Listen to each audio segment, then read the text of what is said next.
Assalamualaikum warahmatullahi wabarakatuh. Berjumpa lagi bersama saya Galang Pambudi, peserta Latsar CPNS 2021.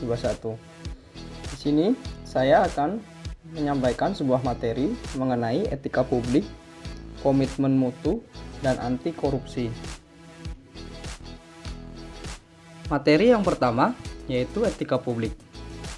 Sebelum kita membahas etika publik, kita harus mengetahui dulu apa itu etika.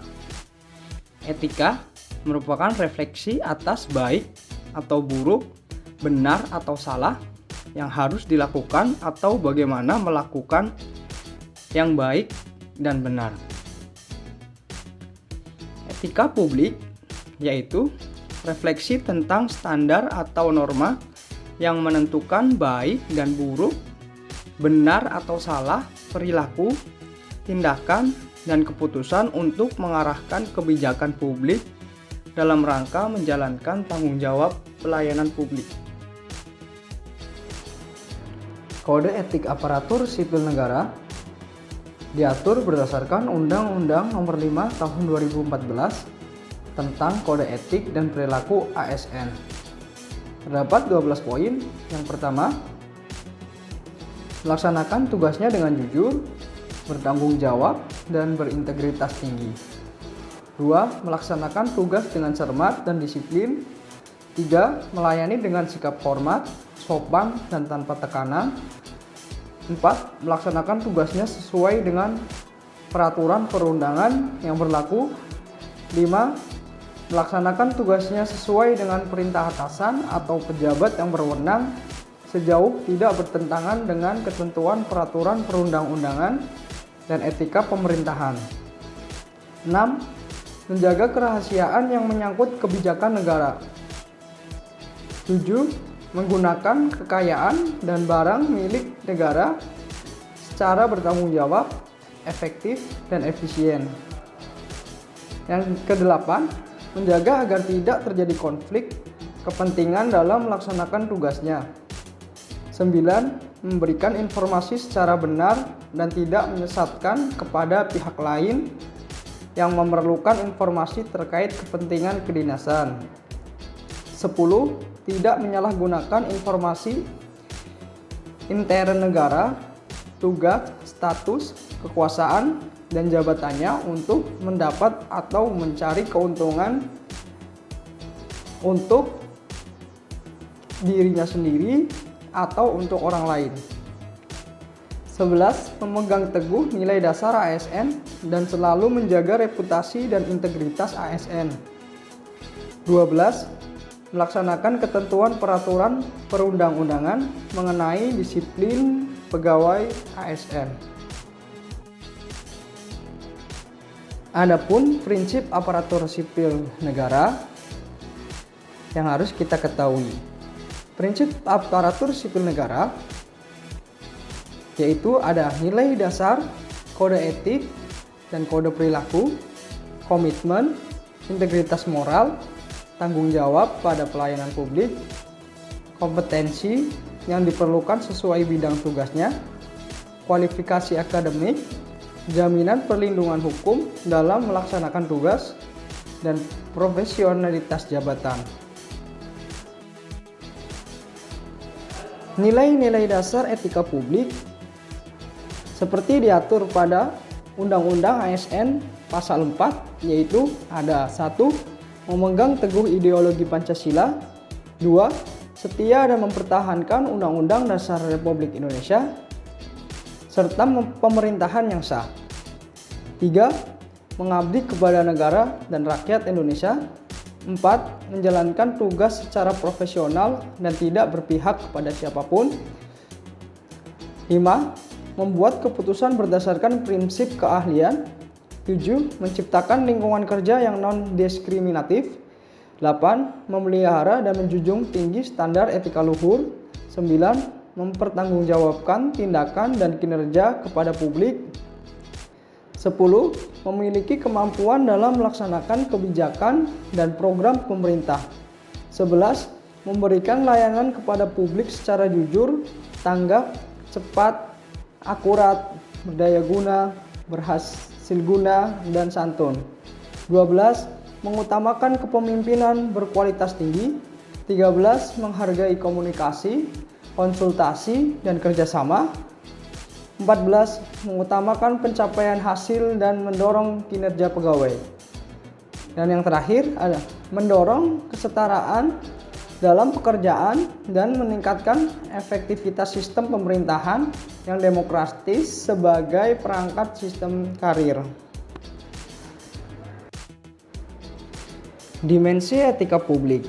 Dimensi etika publik terbagi menjadi 3 dimensi, yaitu dimensi modalitas, dimensi tindakan, integritas publik, dimensi kualitas pelayanan publik, yang mana di dalam dimensi modalitas terdiri dari sifat akuntabel, transparan, dan netral. Berikut adalah peraturan-peraturan yang mengatur kode etik ASN. Yang pertama, ada Peraturan Pemerintah Nomor 11 Tahun 1959 tentang Sumpah Jabatan Pegawai Negeri Sipil dan Anggota Angkatan Perang. Peraturan Pemerintah Nomor 21 Tahun 1975 tentang Sumpah Jabatan atau Janji Pegawai Negeri Sipil. Peraturan Pemerintah Nomor 30 Tahun 1980 tentang Peraturan Disiplin Pegawai Negeri Sipil. Peraturan Pemerintah Nomor 42 Tahun 2004 tentang Pembinaan Jiwa Korps dan Kode Etik Pegawai Negeri Sipil. Peraturan Pemerintah Nomor 53 Tahun 2010 tentang Disiplin PNS. Dan yang terakhir ada Peraturan Pemerintah Nomor 5 Tahun 2014 tentang Aparatur Sipil Negara. Materi yang kedua yaitu ada komitmen mutu. Apa yang dimaksud dengan komitmen mutu?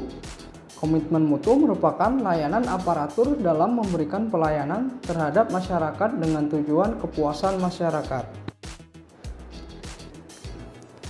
Terdapat 3 fungsi ASN yang termuat dalam Undang-Undang Nomor 5 Tahun 2014 tentang ASN. Yang pertama, sebagai pelaksana kebijakan publik, sebagai pelayan publik, sebagai perekat dan pemersatu bangsa. Kita selaku seorang ASN harus memberikan pelayanan yang terbaik pada masyarakat dengan mengutamakan mutu pelayanan yang cepat, tepat, dan profesional, serta menjaga kualitas, bukan kuantitas semata. Terdapat 4 nilai-nilai dasar komitmen mutu. Yang pertama, ada efektivitas. Yang kedua, efisiensi. Yang ketiga, nilai mutu. Yang keempat, inovasi. Efektivitas yaitu sejauh mana organisasi dapat mencapai tujuan yang ditetapkan atau berhasil mencapai apapun yang coba dikerjakan. Efektivitas organisasi berarti memberikan barang atau jasa yang dihargai oleh pelanggan. Sedangkan nilai efisiensi merupakan jumlah sumber daya yang digunakan untuk mencapai tujuan organisasional. Efisiensi organisasi ditentukan oleh berapa banyak bahan baku, uang, dan manusia yang dibutuhkan untuk menghasilkan jumlah keluaran tertentu. Efisiensi dapat dihitung sebagai jumlah sumber daya yang digunakan untuk menghasilkan barang atau jasa, jumlah sumber daya yang digunakan untuk mencapai tujuan organisasional. Efisiensi organisasi ditentukan oleh berapa banyak bahan baku, uang, dan manusia yang dibutuhkan untuk menghasilkan jumlah keluaran tertentu. Yang ketiga ada nilai inovasi, yaitu cara utama di mana suatu organisasi beradaptasi terhadap perubahan-perubahan di pasar teknologi dan persaingan. Menurut Richard L. Duff. Dan yang keempat ada nilai mutu. Menurut Edward Deming, Nilai mutu yaitu apapun yang menjadi kebutuhan dan keinginan konsumen. Menurut Crosby, nilai mutu yaitu nihil, cacat, kesempurnaan, dan kesesuaian terhadap persyaratan. Sedangkan menurut Juran, nilai mutu merupakan kesesuaian terhadap spesifikasi. Nilai-nilai dasar orientasi mutu terbagi menjadi 5, yaitu 1. Komitmen pada kepuasan customer. 2. Cepat, tepat, dan ramah. 3. Melayani dengan hati yang ikhlas. 4. Melindungi dan mengayomi. 5. Perbaikan berkelanjutan. Pendekatan inovasi. Inovasi barang dan jasa adalah cara utama di mana suatu organisasi beradaptasi terhadap perubahan-perubahan di pasar, teknologi, dan persaingan. Pendekatan inovasi dapat diwujudkan dalam bentuk 1. Produk, 2. Layanan, 3. Metode kerja, dan yang keempat, sumber daya. Cara berinovasi yaitu dengan cara 1. Penemuan. Dengan mengkreasikan produk, jasa, atau proses yang pernah dilakukan sebelumnya. Yang kedua, ada pengembangan, yaitu dengan cara mengembangkan produk, jasa, atau proses yang sudah ada. Yang ketiga, dengan duplikasi, yaitu dengan cara menirukan suatu produk, jasa, atau proses yang sudah ada. Namun, bukan semata-mata meniru, melainkan menambahkan seutuhnya secara kreatif untuk memperbaiki konsep agar lebih mampu memenangkan persaingan. Yang keempat, sintetis, yaitu dengan cara perpaduan konsep dan faktor-faktor yang sudah ada menjadi formulasi baru. Materi yang ketiga yaitu materi tentang anti korupsi. Sebelum kita memasuki materi anti korupsi, terlebih dahulu kita harus mengetahui apa itu korupsi. Korupsi kalau menurut bahasa Latin yaitu corruptio, corruptus, atau corrumpere, dapat diartikan sebagai kerusakan, kebobrokan, atau kebusukan. Penyebab terjadinya korupsi dipengaruhi oleh beberapa hal. Yang pertama, penegakan hukum yang tidak konsisten, penyalahgunaan kekuasaan dan wewenang, langkanya lingkungan yang anti korupsi, rendahnya pendapatan penyelenggaraan negara, kemiskinan dan keserakahan. Keuntungan korupsi lebih besar dibandingkan dengan dampak ditangkapnya.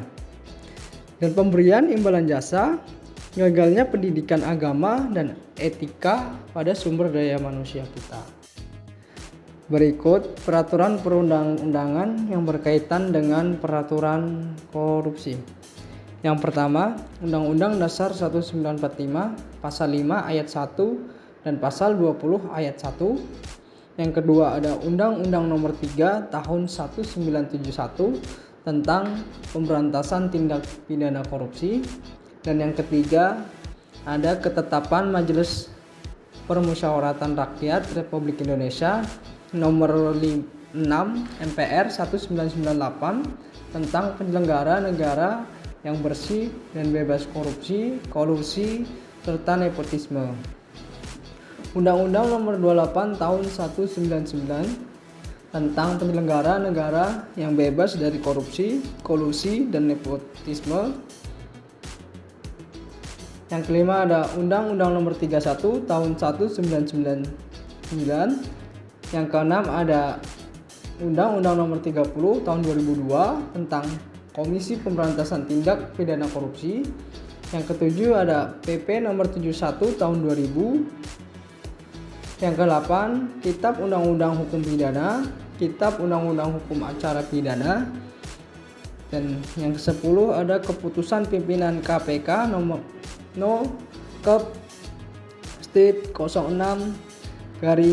P/P/K/P/02/2004.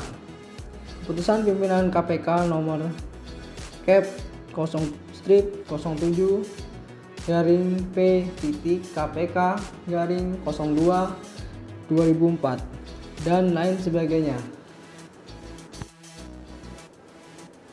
Jenis-jenis korupsi yaitu ada kerugian keuangan negara, penyuapan, penggelapan, pemerasan, perbuatan curang, benturan kepentingan dalam pengadaan, dan yang terakhir gratifikasi. Pencegahan korupsi dapat dilakukan dengan melihat dua aspek, yaitu aspek perbaikan sistem,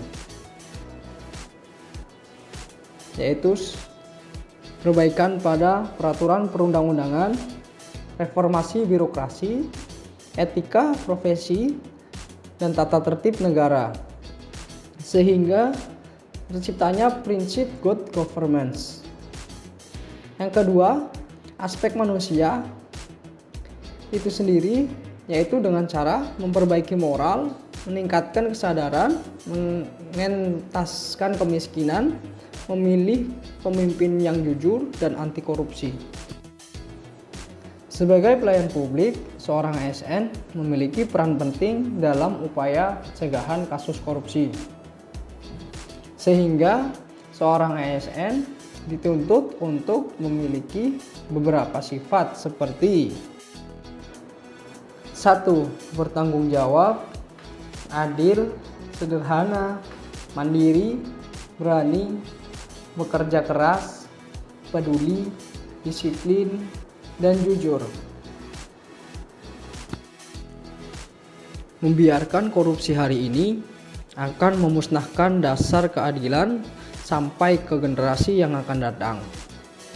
Oleh karenanya, mari kita bangun sikap anti korupsi untuk menuju masa depan yang lebih baik. Sekian pemaparan dari saya. Wabillahi taufiq wal hidayah. Wassalamualaikum warahmatullahi wabarakatuh.